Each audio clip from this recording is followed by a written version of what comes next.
بلغ العلا بکمالی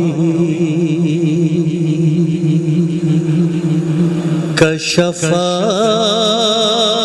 تجا بجمالی حسن جمیع خصالی صلوا علیہ وآلہ۔ بسم اللہ الرحمن الرحیم۔ السلام علیکم ورحمۃ اللہ وبرکاتہ۔ صلاۃ التسبیح بڑی اہم اور عظیم اجر و ثواب کے حامل نفل نماز ہے۔ آپ صلی اللہ تعالیٰ علیہ وسلم نے حضرت عباس اور حضرت جعفر بن ابی طالب رضی اللہ تعالیٰ عنہما کو یہ نماز بڑی تاکید کے بعد بطور تحفہ سکھائی تھی۔ چنانچہ حضرت عبداللہ بن عباس رضی اللہ تعالیٰ عنہ سے روایت ہے کہ رسول اللہ صلی اللہ علیہ وسلم نے ایک دن اپنے چچا حضرت عباس بن عبد المطلب سے فرمایا، اے عباس، اے میرے محترم چچا، کیا میں آپ کی خدمت میں ایک گراں قدر عطیہ اور ایک قیمتی تحفہ پیش کروں؟ کیا میں آپ کو خاص بات بتاؤں؟ کیا میں آپ کے 10 کام اور آپ کی 10 خدمتیں کروں؟ یعنی آپ کو ایک ایسا عمل بتاؤں جس سے آپ کو 10 عظیم الشان منافتیں حاصل ہوں۔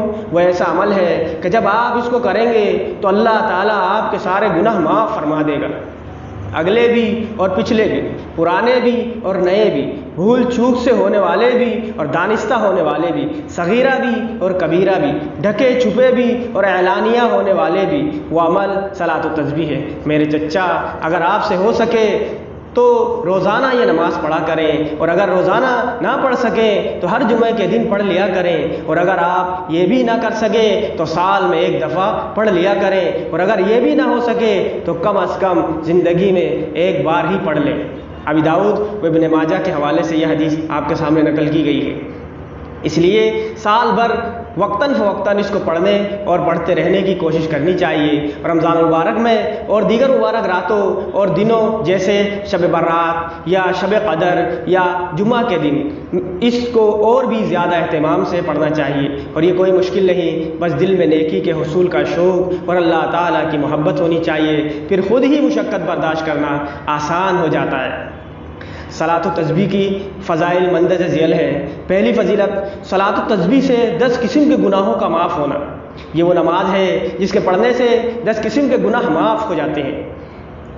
پہلا نمبر اگلے گناہ، دوسرا پچھلے گناہ، تیسرا پرانے گناہ، چوتھا نئے گناہ، پانچواں غلطی سے کیے ہوئے گناہ، چھٹا جان کر کیے ہوئے گناہ، ساتواں چھپ کر کیے ہوئے گناہ، آٹھواں کھلم کھلا کیے ہوئے گناہ، نواں چھوٹے گناہ، 10 نمبر بڑے گناہ۔ ابی داؤد 1257 نمبر یہ حدیث کا حوالہ ہے۔ دوسری فضیلت اس کی کیا ہے؟ صلاۃ التسبیح سے بکثرت گناہوں کا معاف ہونا۔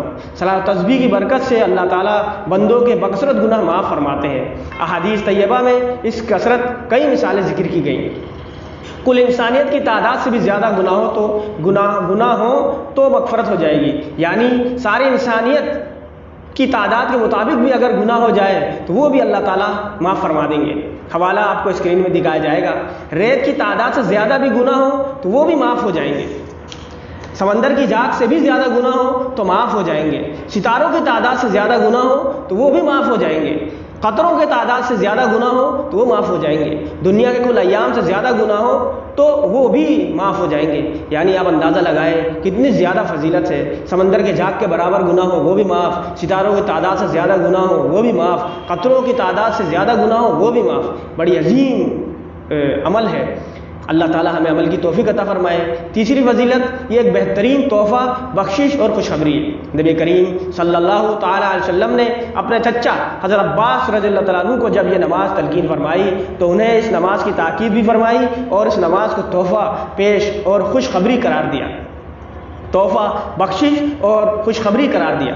چوتھی فضیلت، 300 مرتبہ کلمہ پڑھنے کی سعادت۔ صلاۃ التسبیح کی ایک بڑی فضیلت یہ ہے کہ اسے ادا کرتے ہوئے بندے کو 300 مرتبہ تیسرے کلمہ سبحان اللہ والحمد للہ ولا الہ الا اللہ واللہ اکبر کی صورت میں اللہ تعالیٰ کی حمد و ثنا پر مشتمل بہترین کلمہ پڑھنے کی سعادت حاصل ہوتی ہے۔ اور یہ تیسرا کلمہ بذات خود ایک انتہائی بابرکت اور عظیم الشان اجر و ثواب کا حامل کلمہ ہے، جن کا خلاصہ ملاحظہ کیجیے۔ مذکورہ کلمہ ایک مرتبہ پڑھنے پر جنت میں درخت لگ جاتا ہے۔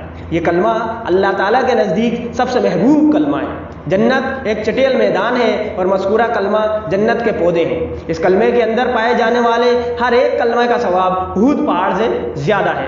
اس کلمے کے پڑھنے پر ہر حرف کے بدلے 10 نیکیاں لکھی جاتی ہیں۔ اس کلمے کا ورد جہنم کی آگ سے بچنے کے لیے بہترین ڈھال ہے۔ مذکورہ کلمہ پڑھنے والے کے لیے فرشتے استغفار اور دعائے مغفرت کرتے ہیں۔ اس کلمے کا کثرت سے ورد کرنے والا افضل ترین مومن ہے۔ اس کلمے کا پڑھنا گناہوں کی مغفرت اور بخشش کے حصول کا بہترین ذریعہ ہے۔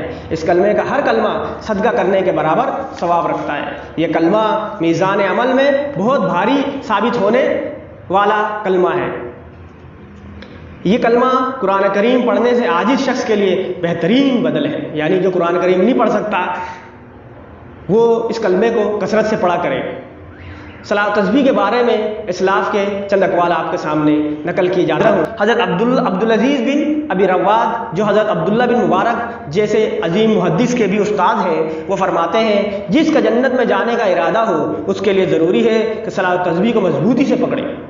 حضرت ابو عثمان حیری، جو کہ ایک بڑے زاہد ہیں، وہ فرماتے ہیں کہ میں نے مصیبتوں اور غموں کے ازالے کے لیے صلاۃ و تسبیح جیسی کوئی چیز نہیں دیکھی۔ یعنی کوئی بھی مشکل پیش آ جائے، کیسے بھی حالات ہو، مشکلات ہو، پریشانیاں ہو، مصیبتیں ہوں، غم ہو، اور آج ہر انسان مختلف پریشانیوں میں مبتلا ہے، اللہ تعالیٰ سب کی حفاظت فرمائے۔ وہاں بھی صلاۃ و تسبیح پڑھنے سے، اس کے بعد دعا مانگنے سے آپ کے مسائل اللہ تعالیٰ حل فرما دیتے ہیں۔ علامہ تقی الدین سبکی رحمۃ اللہ علیہ فرماتے ہیں جو شخص اس نماز کی فضیلت و اہمیت کو سن کر بھی غفلت اختیار کرے وہ دین کے بارے میں سستی کرنے والا ہے، صلحاء کے کاموں سے دور ہے، اس کو پکا دین میں چست آدمی نہ سمجھنا چاہیے۔ یہ حدیث فضائل ذکر سے نقل کیا گیا ہے۔ امام حاکم رحمۃ اللہ علیہ نے لکھا ہے کہ اس حدیث کے صحیح ہونے پر یہ دلیل ہے کہ تبع تابعین کے زمانے سے ہمارے زمانے تک مقتدی حضرات اس پر مداومت کرتے اور لوگوں کو تعلیم دیتے رہے ہیں، جن میں عبداللہ بن مبارک رحمۃ اللہ علیہ بھی ہیں۔ یہ 4 رکعات والی نماز ہے جس میں 300 مرتبہ تسبیحات پڑھی جاتی ہیں۔ صلاۃ و تسبیح کا پڑھنے کا طریقہ کیا ہے وہ سماعت فرما لیں، اور اسکرین میں بھی انشاءاللہ اس کا طریقہ دکھایا جائے گا۔ سب سے پہلے نیت کر لیں۔ نیت کیا ہے بھائی؟ 4 رکعت صلاۃ و تسبیح کی نماز پڑھ رہا ہوں، اللہ اکبر، پھر ہاتھ ناف کے نیچے باندھ لیں اور حسب معمول ثنا پڑھیں۔ جیسے نماز کی نیت کرتے ہیں اسی طرح نماز کی نیت کر لیں، 4 رکعت نماز کی، پھر اس کے بعد ثنا پڑھ لیں، پھر ثنا کے بعد اعوذ باللہ من الشیطان الرجیم اور بسم اللہ الرحمن الرحیم پڑھ کر سورہ فاتحہ اور کوئی سورت شامل کر کے پڑھ لیں۔ پھر جب سورہ فاتحہ اور سورت پڑھ لیں تو 15 مرتبہ تسبیح پڑھیں۔ تسبیح کیا ہے؟ سبحان اللہ والحمد للہ ولا الہ الا اللہ واللہ اکبر، سبحان اللہ والحمد للہ ولا الہ الا اللہ واللہ اکبر، یہاں تک پڑھ لیں، یا اس میں وہ بھی شامل کر لیں اس طرح سبحان اللہ والحمد للہ ولا الہ الا اللہ واللہ اکبر ولا حول ولا قوۃ الا باللہ، اس کو بھی شامل کر لیں جو آپ کو بہتر لگے۔ اس کے بعد رکوع میں چلے جائیں۔ رکوع میں جانے کے بعد حسب معمول 3 مرتبہ سبحان ربی العظیم پڑھیں، پھر 10 مرتبہ مذکورہ والا تسبیح پڑھیں، یعنی سبحان اللہ والحمد للہ ولا الہ الا اللہ واللہ اکبر پڑھیں۔ اس کے بعد رکوع سے اٹھیں۔ رکوع سے اٹھتے ہوئے پہلے حسب معمول سمع اللہ لمن حمدہ کہیں اور کھڑا ہو کر ربنا لک الحمد کہیں، پھر کھڑے کھڑے 10 مرتبہ یہی تسبیح سبحان اللہ والحمد للہ ولا الہ الا اللہ واللہ اکبر پڑھیں۔ پھر اللہ اکبر کہتے ہوئے سجدے میں چلے جائیں اور حسب معمول سجدے میں سبحان ربی الاعلیٰ 3 مرتبہ پڑھیں، پھر سجدے میں اٹھنے سے پہلے 10 مرتبہ یہی تسبیح پڑھیں سبحان اللہ والحمد للہ ولا الہ الا اللہ واللہ اکبر۔ اس کے بعد اللہ اکبر کہتے ہوئے تکبیر کہتے ہوئے سجدے سے اٹھیں۔ جب سجدے سے اٹھ کے جلسے میں بیٹھ جائیں تو بیٹھے بیٹھے سجدے سے اٹھ کر بیٹھے اور بیٹھے بیٹھے 10 مرتبہ یہی تسبیح پڑھیں، پھر اللہ اکبر کہہ کر دوسرے سجدے میں چلا جائے۔ دوسرے سجدے میں جا کر حسب معمول پہلے سبحان ربی الاعلیٰ 3 مرتبہ پڑھ لیں، پھر سجدے میں ہی 10 مرتبہ یہی تسبیح سبحان اللہ والحمد للہ ولا الہ الا اللہ واللہ اکبر پڑھیں۔ پھر دوسرے سجدے کے بعد بیٹھ کر مذکورہ والا تسبیح 10 مرتبہ پڑھیں، پھر دوسری رکعت کے لیے کھڑے ہو جائیں۔ اس طرح ایک رکعت میں 75 مرتبہ یہ تسبیحات پڑھی گئیں۔ اسی طرح باقی 3 رکعتیں بھی پڑھ لیں، یہ 4 رکعتوں میں کل 300 تسبیحات ہو جائیں گی۔ دوسری اور چوتھی رکعت کے قادے میں یہ تسبیحات اتحیات پڑھنے کے بعد پڑھیں گے۔ تو یہ ایک طریقہ ہے اس نماز کو پڑھنے کا۔ میں بار بار سبحان اللہ والحمدللہ ولا الہ الا اللہ واللہ اکبر کی تسبیح کا دورہ اس لیے رہا ہوں، اگرچہ پہلے ہی میں نے ایک دفعہ بتا دیا اور آپ نے بھی سن لیا، یقیناً آپ کو یاد ہے اور آپ کے سمجھ میں بھی آ گئی، بار بار اس لیے پڑھ رہا ہوں تاکہ مجھے بار بار پڑھنے کا ثواب ملے اور آپ کو سننے کا ثواب۔ اس نماز کو پڑھنے کا یہ ایک طریقہ جو میں نے آپ کے سامنے عرض کر دیا، اس کا دوسرا طریقہ بھی ہے جو حضرت عبداللہ بن مبارک رحمۃ اللہ علیہ سے روایت ہے، وہ طریقہ بھی آپ کے سامنے عرض کر کے دیتا ہوں۔ حضرت عبداللہ بن مبارک سے ایک اور طریقہ بھی ثابت ہے، وہ طریقہ یہ ہے، نیت باندھنے کے بعد ثنا پڑھیں اور اس کے بعد 15 مرتبہ یہ تسبیحات پڑھیں، پھر اعوذ باللہ بسم اللہ اور سورہ فاتحہ اور دوسری سورت کی قرات سے فارغ ہونے کے بعد رکوع میں جانے سے پہلے ان تسبیحات کو 10 مرتبہ پڑھیں، پھر دوسرے سجدے تک 10 مرتبہ پڑھتا رہے۔ دوسرے سجدے سے اٹھتے ہوئے ان تسبیحات کو نہ پڑھے بلکہ سجدے سے براہ راست اللہ اکبر کہتا ہوا سیدھا کھڑا ہو جائے۔ اس طریقے کے مطابق دوسرے سجدے میں 10 مرتبہ پڑھنے کے بعد تسبیحات کی تعداد 75 ہو جائے گی۔ دوسرا طریقہ میں دوبارہ عرض کر کے دیتا ہوں، یہ طریقہ آسان ہے کیونکہ ہم احناف لوگ اکثر دوسرے سجدے کے بعد جلسے میں نہیں بیٹھتے بلکہ سیدھا کھڑے ہو جاتے ہیں، تو اس کو ہم اسی پر اکثر عمل کرتے ہیں۔ مفتی اعظم پاکستان مفتی شفیع صاحب رحمۃ اللہ علیہ نے اپنی کسی کتاب میں، مجھے اس کو یاد نہیں آ رہا، اس میں لکھا ہے یہی نماز، لیکن انہوں نے جو پہلا طریقہ ہے اس کو افضل قرار دیا ہے۔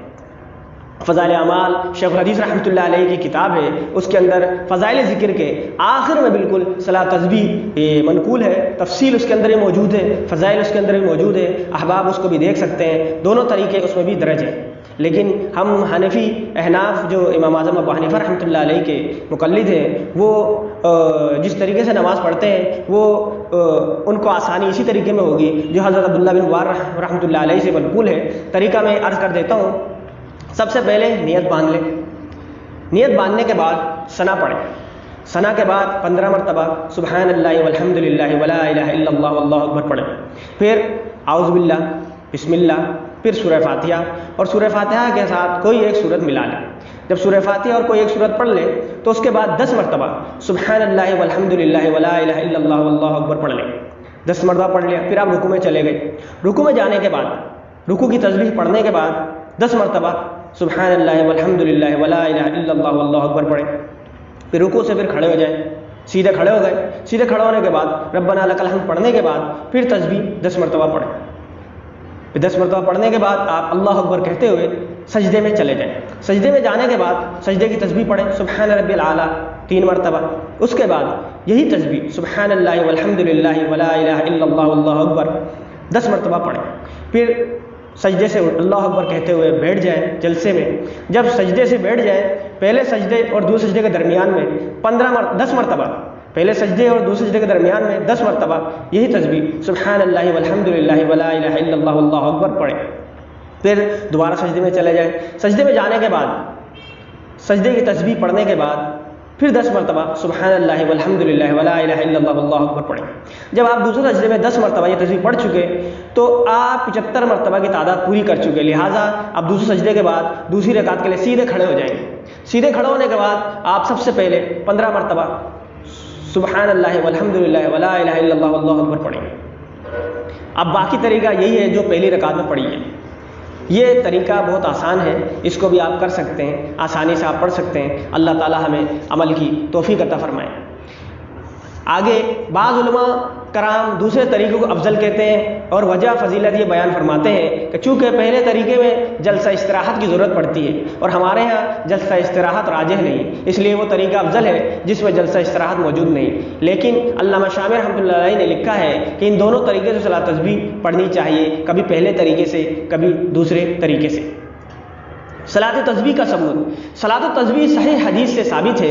امام ابو عبداللہ الحافظ النیسابوری رحمۃ اللہ علیہ نے اپنی کتاب المستدرک علی الصحیحین میں صلاۃ تسبیح والے حدیث کو ذکر کر کے اس کو صحیح قرار دیا ہے۔ نیز حاکم رحمۃ اللہ علیہ نے امت کے تلقی بالقول سے بھی اس روایت کی صحت پر استدلال کیا ہے، اور علامہ ذہبی رحمۃ اللہ علیہ نے اس پر نہ صرف یہ کہ سکوت کیا ہے بلکہ اس حدیث کے دیگر شواہد بھی پیش کیے ہیں۔ یہ بات اہل علم جانتے ہیں کہ مستدرک حاکم کی روایت میں علامہ ذہبی رحمۃ اللہ علیہ کا سکوت روایت کی صحت ورنہ کم از کم حسن ہونے کی دلیل ہے، جبکہ اس روایت کے شواہد بھی علامہ ذہبی رحمۃ اللہ علیہ نے ذکر فرمائے ہیں۔ یہ ساری تفصیل جو میں نے آپ کے سامنے فضائل تسبیح کی عرض کیا، یہ میں نے جامعۃ العلوم علامہ یوسف بن نوری ٹاؤن کی جو فتاوی ہے، آن لائن سسٹم ہے دارالافتاء، وہاں سے میں نے یہ آپ کے سامنے عرض کیا ہے، اور میں ڈسکرپشن میں اس کا لنک بھی دے دوں گا جہاں سے آپ اس کی تفصیل کو دیکھ سکتے ہیں۔ میں نے صرف یہ اس نیت سے کی کہ اس پر کوئی عمل کرے گا تو مجھ ناچیز کو بھی اس کا ثواب مل جائے گا، کیونکہ اسلام کا یہ قاعدہ ہے کہ اللہ نے آسانیاں فرما دی کہ جو انسان کسی کو عمل کے لیے کہتا ہے اس کو بھی پورا ثواب ملتا ہے، کہنے والے کو تو کرنے والے کو بھی ثواب ملتا ہے۔ تو آپ سے بھی میری گزارش ہے، آپ اس نماز کو سیکھ لیں، اس کو پڑھیں، اس کے بعد دوسروں کو بھی اس کے لیے آپ ترغیب دیں اور ان کو بتائیں۔ اس کا ایک آسان طریقہ یہی ہے کہ آپ اس ویڈیو کو زیادہ سے زیادہ شیئر کریں، لوگوں کو شیئر کریں تاکہ وہ بھی اس ویڈیو کو سنیں اور اس نماز پر پڑھیں۔ کوئی بھی بندہ اس نماز کو جب پڑھے گا تو یقیناً آپ کو بھی اس کا ثواب ضرور ملے گا، اگرچہ آپ اس کو جانتے بھی نہیں ہو۔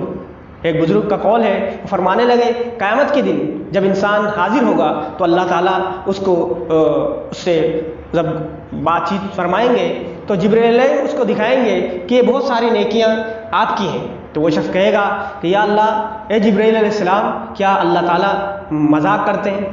یہ تو بہت زیادہ عمل ہے، جبکہ میری عمر تو 50 سال 60 سال کی عمر تھی، اتنی نیکیاں تو میری نہیں ہیں۔ تو اس بات پر جبرائیل علیہ السلام فرمائیں گے نہیں، بلکہ یہ آپ کے ہی اعمال ہیں۔ وہ کہے گا یہ کیسے ہے، اتنے اعمال کیسے ہو گئے؟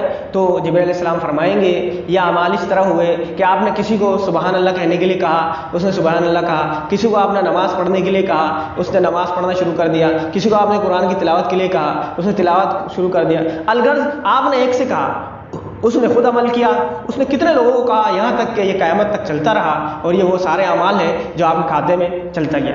میرے عزیز ساتھیوں، بھائیوں، دوستوں، کتنی عظیم نیکی ہے کہ بہت ہی آسانی سے آپ نیکیوں کا پہاڑ جمع کر سکتے ہیں۔ تو میری آپ لوگوں سے گزارش ہے، میرے لیے بھی، مجھے بھی اپنے دعاؤں میں یاد رکھیں اور خود بھی ان اعمال کو کریں۔ خصوصاً یہ رمضان کا مہینہ ہے، رمضان میں اس کی کثرت کریں اور خوب دعائیں مانگیں، جیسے کہ پوری دنیا میں اس وقت کرونا وائرس کے حوالے سے ایک پریشانی ہے، تو اللہ تعالیٰ سے دعا ہے اللہ تعالیٰ ہر انسان کو اس وبا سے محفوظ فرمائے اور اس وبا کو اس دنیا سے اٹھا لے اور ہر انسان کو عافیت عطا فرمائے، خصوصاً مسلمانوں کو مسلمانوں سے بھی اس کو دور رکھے اور ہمیں پورے دین پر عمل کرنے کی توفیق عطا فرمائے۔ اللہ تعالیٰ ہماری دین کے ایمان کی حفاظت فرمائے۔